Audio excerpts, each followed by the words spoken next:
오늘 믿음과 인격의 어떤 관계인가를 이런 주제를 가지고 여러분과 함께 이 말씀을 또 듣기를 원합니다. 몇 주 전에 저는 한 목사님을 통해서 어려운 얘기를 들었습니다. 그 얘기는 뭐냐면은 다른 교회에서 오신 80이 넘으신 명예 장로님이신데, 그래서 그 교회를 등록하셨어요.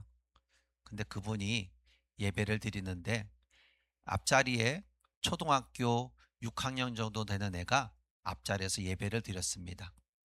예배를 드리는데 그 아이가 모자를 쓰고 예배를 드린 거예요. 그래서 예배 끝나고 나서 목사님에게 그 장로님이 말합니다.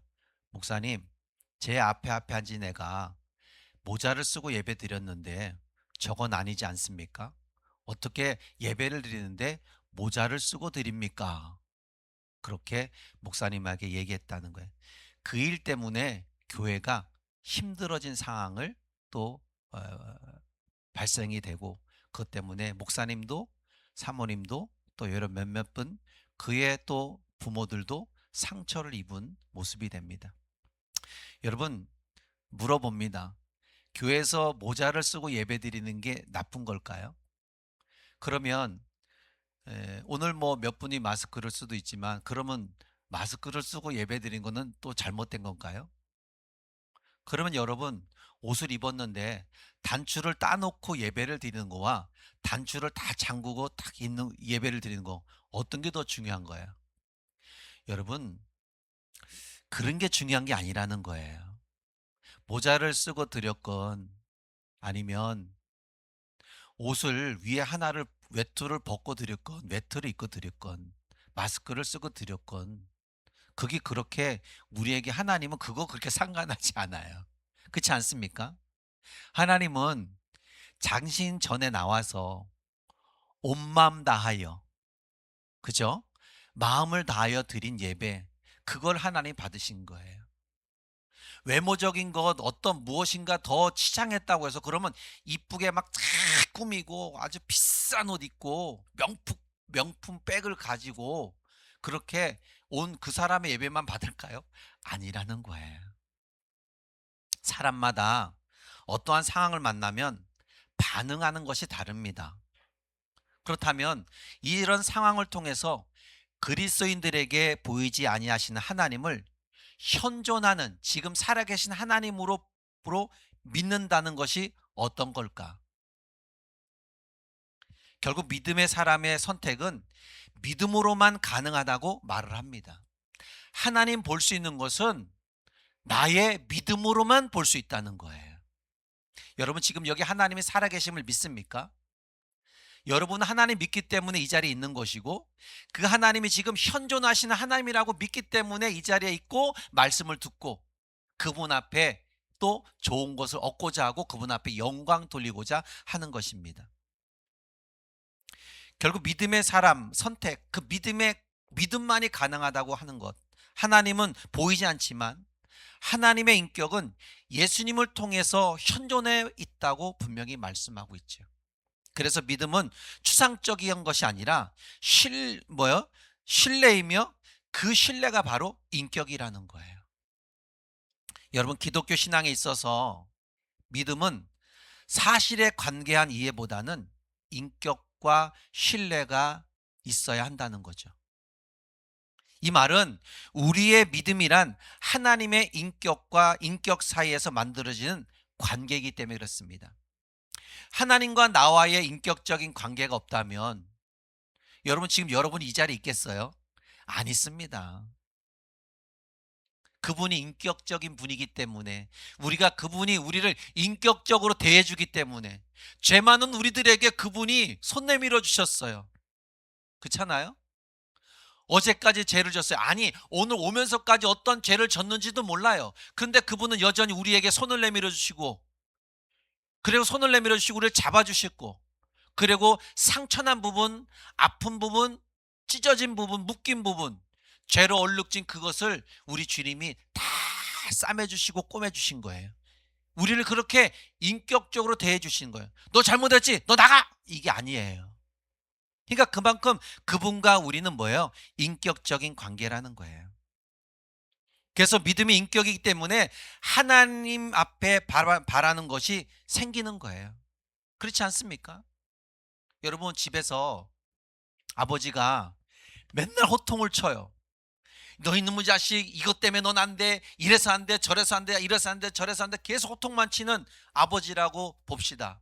그러면 그 아들이, 그 딸이 아버지 앞에, 아버지 나 이거 필요한데 이것 좀 사주세요, 할 수 있을까요? 못합니다.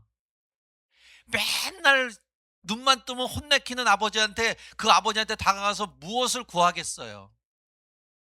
못 구하죠. 그런데 우리 하나님은 우리를 인격적으로 대해주시기 때문에, 우리를 불쌍히 여겨주기 때문에, 우리가 뭐 어떤 잘못을 해도 그렇게 끈안아 주시고, 괜찮아, 그럴 수 있어, 그러니 이제 내 앞에 나와. 그럼 내가, 너가 다시는 그런 죄를 짓지 않도록, 그런 행동을 하지 않도록 내가 너를 도와줄게. 그런 인격적으로 대해주기 때문에 우리는 그분 앞에 와서 그분 앞에 무엇인가 구할 수 있는 것, 바랄 수 있는 것이 생각나는 거잖아요. 그죠? 그게 바로 뭐예요? 기도 아니겠습니까? 기도. 그래서 저의 기도가 하늘 보좌를 움직이고 응답되기를 바라는 마음. 그리고 뭐예요? 응답되었음을 믿습니다. 왜 그럴까요? 주님은 너의 기도한 것을 받은 줄로 여기라, 그렇게 말씀하시잖아요. 우리가 드리는 기도는 하나님이 인격적인 분이라는 것을 알기 때문에 드리는 거예요. 물론 때로는 하나님 호통도 치시죠. 잘못하면 매도 드시죠. 그러나 여러분, 그분이 우리를 향하신 그 십자가를 내오신 그 끊임없는 그 사랑, 자기를 죽기까지 우리를 살리기 위해서 하신 그 사랑, 우리를 인격적으로 대해 주셨기 때문에 그 결단을 내리시고 우리를 살리신 거예요. 그렇다면 여러분 지금 여러분은 하나님을 인격적인 존재라고 생각합니까? 아니면 죽은 존재라고 생각합니까? 여러분, 신앙생활에서 가장 좋은 신앙은 내 모든 것을 다 아신 하나님을 내가 인정하는 거예요. 할렐루야. 인정하는 거. 그래서 하나님과 나 사이에 담이 전혀 없는 것으로 인식하는 거. 그게 가장 행복한 거예요. 하나님과 나와의 담이 없는 게 얼마나 행복해요. 제가 지난번에 딸이 어떤 시간이 돼서 제주도에 딸하고 1박 2일을 다녀왔어요. 그랬더니 다른 목사님들이 어떻게 딸하고 그렇게 여행을 같이 갔대? 야, 그럴 수 있어? 이러는 거예요. 아버지하고 딸하고 여행을 가서, 그래서 호텔 안에서 침대가 두 개, 넌 여기서 자, 난 여기서 잘게. 과연 그럴 수 있냐 이거예요. 제가 그러고 왔다니까 대단하대요. 자기는 그렇게 하질 못한대요. 그렇게 또 딸이 가려고 하지도 않는데요. 여러분, 하나님과 나 사이에 인격적인 어떤 관계가 성립되지 않으면 우린 여기에 있을 수도 없고 그분 앞에 구할 수도 없고, 오히려 그분과 나하고 뭐예요? 벽이 쳐지는 거예요. 벽이. 당신은 당신이고 나는 나야, 이렇게 돼버려. 그냥 뭐예요? 형식적인 거, 종교적인 것이 되는 거예요. 세상의 종교와는 똑같은 거예요. 불교 내가 필요할 때 가는 거예요. 그런 거 똑같아. 그런데 우리 기독교는 뭐예요? 생활이잖아요. 생활. 늘 편해. 늘 나와 함께 하신 하나님. 내가 누워있을 때도 함께 하신 하나님. 내가 걸어갈 때도 함께 하신 하나님. 내가 뛰어갈 때도 함께 하신 하나님. 매일매일 함께 하신 하나님이에요. 내가 필요할 때면 언제 가는 것이 아니라 늘 생활 속에 있는 나의 하나님. 벽이 없으면 그런 관계가 되는 거예요. 부모와 자녀에도 벽이 없으면 좋은 관계가 만들어지는 거예요. 그러니까 우리는 하나님과의 담이 없이 좋은 관계를 맺어야 되겠죠. 그죠? 그럼 어떻게 되겠어요? 지금 여러분처럼 예배를 사모하면 돼요. 예배를 사모하고 주님 전에 나와서 뭐 교회가 작든 크든 관계없어요. 성도가 많든 적든 관계없어요. 하나님과 나와의 1대1 관계예요. 예배는 다른 사람을 의식하는 것이 아니라 하나님을 의식하고, 그분이 나를 바라봤을 때 어떤 눈으로 바라볼까? 하나님, 나는 주님의 사랑스러운 눈으로 주님이 저를 바라봐줬으면 좋겠어요. 저 또한 내가 주님을 바라볼 때 하나님 사랑스러운 눈으로 저는 지금 주님을 바라보고 있습니다. 이런 관계, 이런 예배가 우리들 안에 있어야 된다는 거예요. 이게 바로 인격적인 거예요. 하나님은 머리로만 인식하지 않고 가슴으로 인정할 때 인격적인 하나님을 통해 뭐가 만들어져요? 참된 기쁨이 만들어지는 거예요. 여러분이 예배를 드렸어요. 예배를 드렸는데 여러분, 기쁨이 만들어지지 않는다면 문제가 있을 수 있습니다. 예배를 드렸는데 갑자기 욕이 막 나온다든가 폭언이 나온다든가 이런 건 그 사람의 지금 신앙생활이 문제가 있는 거예요. 그런데 예배를 드렸어요. 근데 가는데 자꾸 오늘 한 말씀들이 생각나고 찬양한 것이 생각나고 기도한 것이 생각나요. 그 사람 지금 은혜의 시간을 갖고 있는 거예요. 그만큼 여러분, 그 사람은 머리로 믿은 게 아니라 뭐예요? 가슴으로 믿고 있다는 거예요. 가슴. 그래서 그 사람에게는 참된 기쁨이 안 만들어질 수가 없다는 거죠. 요한복음 11장 26절에 보면 무릇 살아서 나를 믿는 자는 영원히 죽지 아니하리니 이것을 내가 믿느냐? 이렇게 말씀하세요. 이게 뭐예요? 주님이 지금 살아있음을 믿냐 이거예요. 지금 너가 지금 살아서 운동역에 다니는데 그 다닐 때 주님이 지금 나와 함께 있는 걸 믿느냐 이거예요. 여러분 믿지요? 믿는 거예요. 여러분, 성도들이 예수 그리스도를 믿는다고 말하지만 그분을 인격적으로 믿지 않을 때가 많이 있습니다. 저는 너무나 많이 봤습니다. 이 말은 예수 그리스도의 능력은 믿지만 여전히 내 주장을 고집하고 내 뜻을 굽히지 않으며 단지 예수님이 그냥 요술방망이처럼 요술램프처럼 말하면 들어주는 그 능력을 이용하는 것뿐일 수 있습니다. 네요. 인격적으로 믿지 않고 그냥 종교식으로 다닌다면 내가 구하는 거 그냥 주시면 돼요. 다른 거 필요 없어요. 내가 구하면 그거 당장 내게 주시면 돼요. 전 이것만 있으면 돼요. 천국 필요 없어요. 그냥 제가 그냥 제 신앙생활 할 때 그냥 종교 생활하는 것처럼 그냥 필요한 것만 주시면 되니까 당신을 내가 요술램프처럼 믿고 당신의 능력만 믿어요. 그것을 이용하는 사람들이 많이 있다는 거예요. 그러니까 뭔가 안 주면 어떻게 돼요? 시험 들어 있어요. 그리고 그분은 죽었대요. 하나님 안 계셔요. 이렇게 나오는 거죠. 여러분, 믿는 것은 인격적으로 상대를 인정하고 따르는 겁니다. 원하는 그림의 표적이 없다고 주님이 없는 것이 아니라는 거죠. 신앙생활을 오래 할수록 많은 그리스도인들에게 예수님에 대한 지식이 자신의 성경 해석에 더 믿는다는 거예요.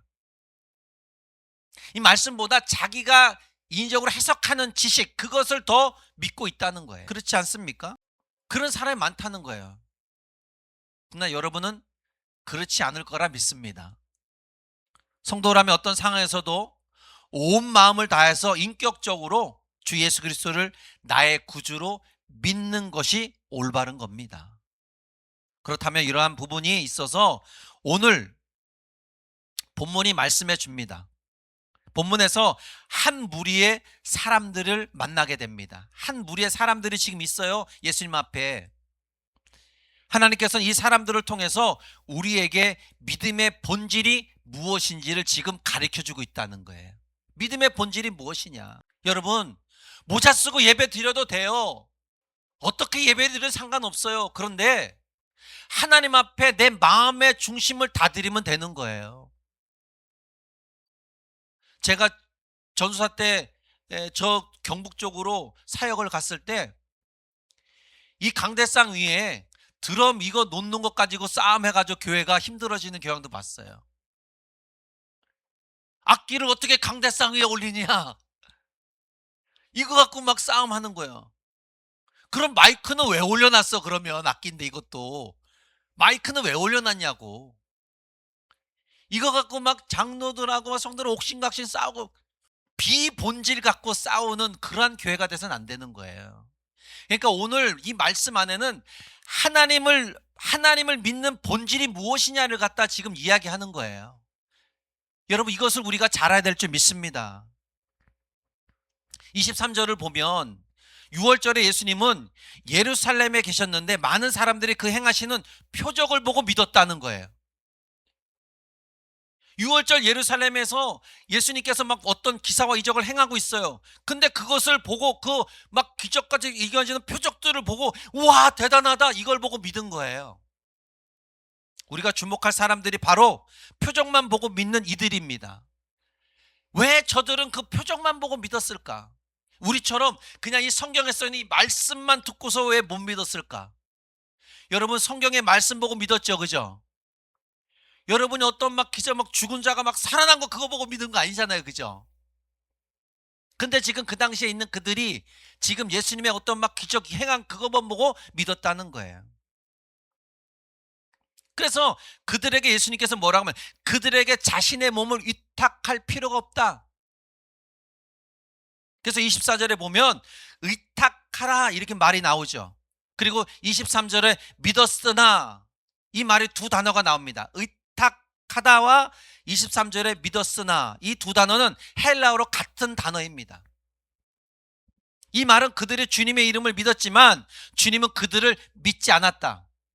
그들은 표적을 보고 예수님을 믿었지만 예수님은 그들의 표적을 보고 다른 그들을 믿지 않았다는 거예요. 왜냐하면 주님은 사람을 당신의 형상으로 만드신 창조주이기 때문에 그래요. 왜 그랬을까요? 창조주 하나님이 그들이 표적을 보고 믿었고 나를 믿었다, 내가 당신 믿습니다 하는 그 마음 안에 창조주이신 하나님 예수님께서 들어가 봤더니 그 마음을 한번 들어가 봤더니 그들이 거짓뿐인 거예요. 그냥 표적만 보고 자신의 구세주를 믿지 않은 거예요. 여러분, 우리 주님은 우리의 마음을 살피시는 걸 믿습니까? 우리의 어떤 마음이 있는지 알아요. 우리가 어떤 마음으로 지금 기도하고 있는지, 우리가 어떤 마음으로 예수를 믿고 있는지, 예배를 드리고 있는지, 어떤 마음을 가지고 신앙생활하고 있는지를 주님이 알고 있어요. 그 사람의 헌신과 봉사가 진짜를 그리스도를 위해 사는지 아니면 자기 자신을 드러내기 위해 사는지, 그 사람의 드리는 헌금이 자기 자신을 높여주기 위해 사는지, 진짜 하나님의 교회를 하나님 나라를 위해서 드렸는지, 창조주이신 그분은 우리들의 마음이 어떤 마음의 상태로 했는지 알고 있다는 거예요. 그러니까 그들이 표적을 보고 믿는 그들을 믿지 않았다는 예수님의 말씀 뭐냐면은 그들의 마음 상태는 지금 나를 구세주로 받지 않았다는 거예요. 그냥 표적만 보고 믿은 거예요. 여러분, 예수님 앞에 있는 이 사람들은 표적을 보고 믿었지만 그 표적이 가리키는 예수 그리스도가 누구인지 복음의 진리를 깨닫지 못했다. 이것은 예수님과 인격적인 관계로 나아가는데 실패한 사람들이다. 예배가 예배로서의 성립이 내 안에서 되지 않고 그냥 내 자신을 종교화로 이 기독교를 그렇게 믿고 있고 그렇게 생활하고 있다면 그분들은 예수를 인격적으로 만나지 않은 신앙의 실패자가 될 수밖에 없다는 거예요. 그럼 주님 뭐라고 했어요?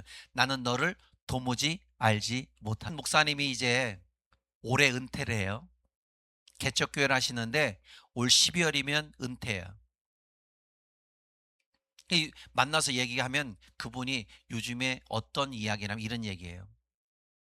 내가 지금까지 하나님 앞에 이런 모든 걸 한 거 상급은 고사하고 하나님이 내 이름 석자만 기억해 줬으면 좋겠대요. 저는 그 말이 무슨 뜻인지 알아요. 왜 그럴까요? 인간은 끊임없는 죄의 본성을 갖고 있기 때문에 하나님이 내 이름을 기억해 준다는 거 그거 굉장히 중요한 거거든요. 여러분, 예수 믿다가 치매가 왔어요. 그러면 다 잊어버립니다. 그죠? 다 잊어버려요. 그럼 과연 그 사람이 죽었어요. 그럼 그 사람이 구원받았을까요? 안 받았을까요? 여러분, 내가 하나님을 기억하는 것보다 하나님이 나를 기억해 주면 되는 거예요. 내가 치매가 걸렸건 뭐 됐든 그 나라 가서 주님이 내 이름만 기억해 주면 돼요. 그러면 되는 거예요. 그래서 그분이 나를 기억해 주기 위해서 우리는 어떻게 해요? 오늘도 예배 드리고 있잖아요. 어떻게 하면 하나님 앞에 내가 잘할 수 있을까? 어떻게 하면 진짜 믿음의 성도로서 삶을 살 수 있을까?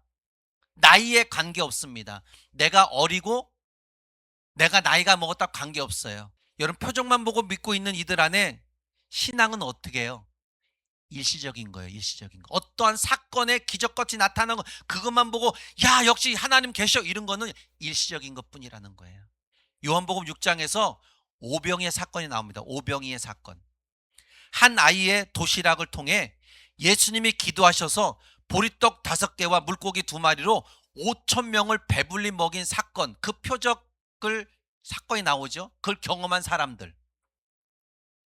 이들은 표적을 보고 예수님을 자기들의 왕으로 모시려고 했던 사람들이에요. 와, 이 떡 5개를 물고기 2마리로 5천 명을 먹였으면 야 저분은 대단한 분이야. 저분을 왕으로 삼자 이거예요. 여러분 이들을 가리켜 일시적인 믿음 있는 사람이다 그렇게 말해요. 예루살렘에 주님을 믿었던 이 사람들과 같은 부류들입니다. 여러분이 만약에 이러한 신앙을 가지고 어떤 막 병고치 막 그것을 보고 와 대단하다 여기 하는 이것만 보고 예수를 믿는다면 여러분 일시적인 신앙인 거예요. 그거는 구원과 관계가 전혀 없는 겁니다. 여러분 진정성 있는 진짜 믿음이 무엇인가를 생각하기에 앞서 우리는 무엇이 진짜 믿음인지를 먼저 살펴볼 필요가 있다는 거예요. 우리가 예수를 믿는다 하면서 그냥 한때 보여주는 믿음이 되어서는 안 된다는 거예요. 믿음은 한때 보여주는 믿음의 열정과 봉사, 헌신이 아닌 겁니다. 교회는 이러한 일들이 많이 일어납니다. 어떤 일일까요? 제가 은혜를 받았습니다. 목사님, 제가 은혜를 받았어요. 그래서 교회를 위해서 내가 무엇인가 좀 해놓고 싶습니다. 아니면 목사님과 사모님, 성도들에게 제가 좋은 일을 좀 하겠습니다. 이런 표적을 통해서 얻어진 믿음에 이러한 사람들이 있다는 거예요. 갑자기 무엇인가 잘된 것 때문에. 물론 은혜 받아서 하시는데 좋죠. 그죠? 은혜 받아서 한다는데 그러면 나쁠 게 있겠습니까? 그러나 이것이 일시적인 반짝하는 것이 된다면 스스로 시험거리를 자초하는 겁니다. 제가 전도사 때 한 집사님이 부흥회 때 은혜를 받았어요. 그리고 그분이 건축하는데 건축헌금 작정을 써냈어요. 건축헌금 1억 하겠습니다 하고 작정금을 봉투에다 써서 이렇게 냈어요. 여러분 그분은요 1억 할 수 있는 형편이 있는 분이 아니에요. 결국 그분은 1억을 못 냈어요. 일시적으로 부흥회 때 은혜 받았다고 작정한다고 그냥 써냈어요. 여러분 그래서는 안 된다는 거예요. 모든 걸 할 때 어떻게 해야 돼요? 하나님과의 인격적인 관계에서 모든 것이 만들어질 때 그것이 진실한 열매를 맺을 수 있다는 거.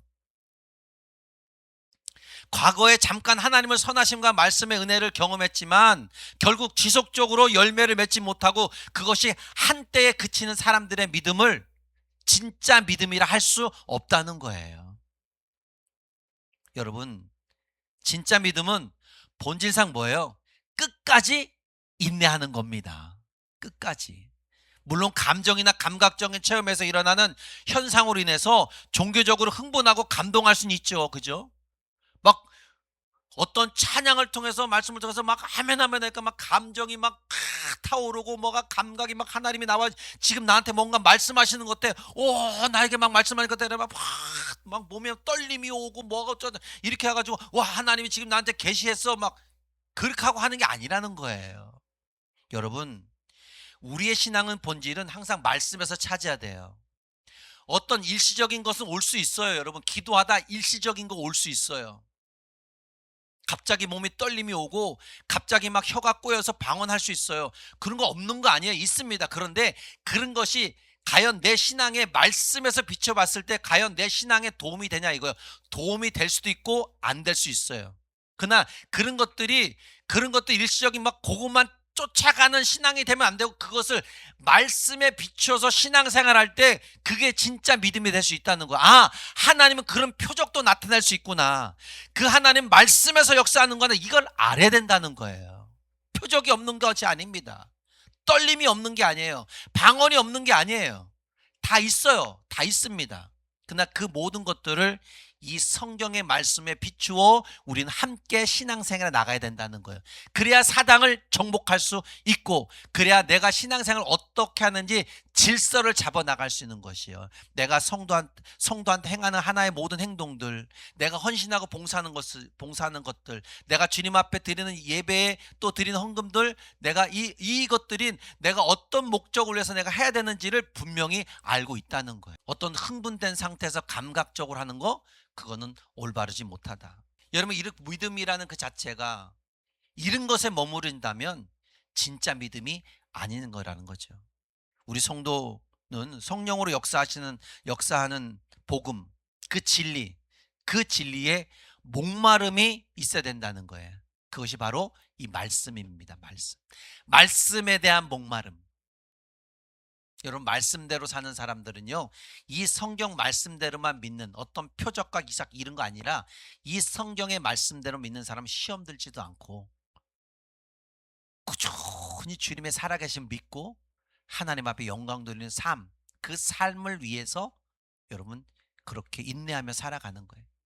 큰 고난이 와도 오히려 그 고난이 자신에게 축복이라 생각하고, 하나님, 이 풍랑 인연하여서 제가 주님 앞에 더 가까이 가겠습니다, 이런 고백이 되는 사람, 이 사람이 뭐예요? 말씀 속에서 은혜 속에 살아가는 사람이라는 거죠. 어떤 일시적인 표적으로 감각과 감정으로 만들어지는 것으로 자신의 신앙을 옳다고 평가한다면 그것은 불신앙인 거예요. 머리로만 믿는 신앙이 돼버리는 거죠.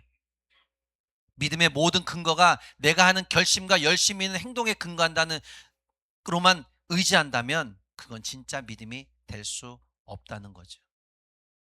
그러니까 여러분, 뭐가 안 되는 것 때문에 하나님 뭔가 보여줘 봐요, 하나님 나에게 보여줘 봐요, 이런 거 하지 마세요. 이런 거 진짜 어린아이 때나 하는 거예요. 어린아이 때 진짜 처음 초신자 때 뭣도 모르니까 그런, 제가 해봤으니까 뭣도 모를 때 그때는 그런 게 돼요. 저 녀석이 진짜 뭣도 모르니까 그렇지, 하나님이 그냥 휙 보여줘요. 나타나기도 하고 바로 응답해 주기도 하고. 근데 여러분, 신앙생활이 이제 하나님에 대해서 성경 어종 아는데 그런 식으로 했다가는 여러분 안 돼요. 어린아이 때나 우유병이 필요한 거지. 민경이처럼 중3이 됐는데 뭐 우유병이 필요하겠어요? 필요하지. 그에게는 뭐예요? 자기 스스로 수저질을 하면서 먹어야 되는 거예요. 우유병이 왜 필요해요? 오늘 본문에서 특별히 보여주는 사람들의 경우와 같은 거죠. 그들은 주님의 이름을 믿었어요. 그러나 성경 이것이 진짜 믿음이라고 하지 않고 있다는 거. 왜? 표적만 따르니까. 표적만 보고 감정적으로 나는 당신을 믿습니다, 믿습니다, 믿습니다, 그들이 골백번 외친다고 해서 진짜 믿음이 될 수 없다는 거죠. 그저 일방적인 자기 주장뿐인 거예요. 그리스도를 위해 결심으로써 구원 것도 아니라는 겁니다. 여러분, 진짜 믿음이 될 수 있는 것은 눈으로 보이는 현상 때문이 아니라 믿음의 인격적 관계의 요소가 있어야 된다는 거예요. 인격적인 관계.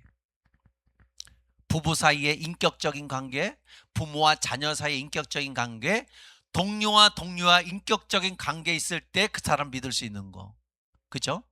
예. 이웃과 인격적인 관계 있을 때 그 이웃을 믿어주는 거잖아요. 하나님과 나와 인격적인 관계일 때 그분 앞에 내가 구하고 얻는 거. 참 우리 주님 멋져, 막 이렇게 말하잖아요. 그죠? 왜 그럴까요? 그분의 인격적인 관계이기 때문에 그래요. 그래서 감사의 표현보다 하나님 고맙습니다, 이런 표현이 더 깊이 있는, 가까이 있는 느낌이 되는 거예요. 그래서 믿음을 인격적인 관계로 설명하는 거예요. 성경이 말씀하는 믿음은 함께하는 믿음을 전제라고 했어요. 함께, together. 주님과 나와 함께. 여러분, 지금 주님이 여러분과 함께 있는 걸 믿죠? 예, 이게 진짜 신앙인 거예요. 주님 나와 함께 있는 거. 그걸 믿지 못하면 슬퍼서 어떻게 살아요? 예? 고단해서 어떻게 살아요? 괴로워서 어떻게 살아요? 여러분, 이 세상에 얼마나 많은 일이 벌어져요. 여러분, 그리스도인들에게만 좋은 일 벌어집니까? 아니에요. 그리스도인들에게도 여러분 나쁜 일이 벌어져요. 힘든 일이 있다니까요. 그때 여러분이 버틸 수 있는 게 뭐예요? 주님이 나와 함께이기 때문에 버텨지는 거예요.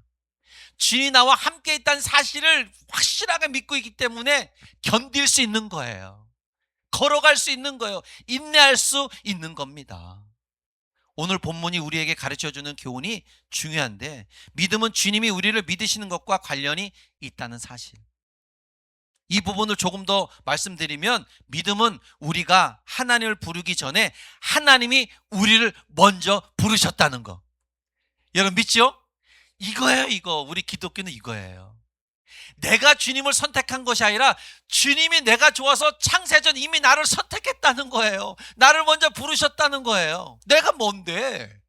근데 그분이 그렇게 나를 먼저 부르셨다는 거죠. 요한복음 6장 37절에 말씀합니다. 아버지께서 예수께서 주시는 자들만 주님께로 나온다는 거예요. 성경 우리가 주님을 알기 전에 먼저 주님을 우리를 아셨다고 말씀하고 있어요. 요한복음 15장 16절에도 말씀합니다. 너희가 나를 택한 것이 아니요 뭐요? 내가 너희를 택하였다. 멋있지 않아요? 너무 행복한 말씀이죠. 이 모든 말씀들은 우리의 믿음이라는 행위 이전에 하나님의 행위가 먼저 있었다는 거잖아요. 그분의 움직임이 먼저 있었다는 거예요. 내가 움직임이 아니라 그분이 먼저 나에게 찾아오신 그 행위의 움직임.